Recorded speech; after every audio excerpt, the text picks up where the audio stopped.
योग दर्शन भारतीय तात्विक परंपरा का एक महत्वपूर्ण हिस्सा है जिसे पतंजलि ने प्रमुखता दी है। यह दर्शन जीवन के लक्ष्य को प्राप्त करने और आत्मा की वास्तविकता को समझने के लिए मानसिक और शारीरिक अभ्यास पर ध्यान केंद्रित करता है। योग दर्शन के प्रमुख बिंदु योग के 8 अंग।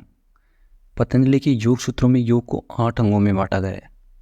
पहला यम, नैतिक नियम और सामाजिक आचार जैसे सत्य, अहिंसा नियम। दूसरा व्यक्तिगत अनुशासन और स्वनियंत्रण जैसे सोच, संतोष आदि। आसन, शरीर की स्थितियां और आसनों का अभ्यास। चौथा प्राणायाम, श्वास और प्राण के नियंत्रण की तकनीकें। पांचवा प्रत्याहार, इंद्रियों की संवेगों को नियंत्रित करना। छठवां धारणा, ध्यान केंद्रित करने की प्रक्रिया। सातवां ध्यान, निरंतर ध्यान और मन की एकाग्रता। और आठवां समाधि, पूर्ण मानसिक शांति और आत्मा की अनुभूति। दूसरा संसार की पीड़ा और मोक्ष। योग दर्शन के अनुसार संसार की पीड़ा और मानसिक अशांति का कारण अज्ञान और अहंकार होता है।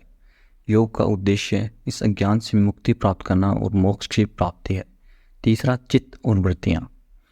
योग दर्शन में मन को चित्त कहा जाता है, जिसमें वृत्तियां, विचार और भावनाएं उत्पन्न होती हैं। योग का अभ्यास इन वृत्तियों को शांत करने का प्रयास करता है। चौथा स्वयं का ज्ञान, आत्मा की अनुभूति। योग के माध्यम से आत्मा की वास्तविकता की पहचान की जाती है और व्यक्ति आत्मा के साथ एकता की स्थिति में पहुंचता है। योग दर्शन शारीरिक, मानसिक और आत्मिक अभ्यास के माध्यम से समग्र विकास और शांति की प्राप्ति का मार्गदर्शन करता है।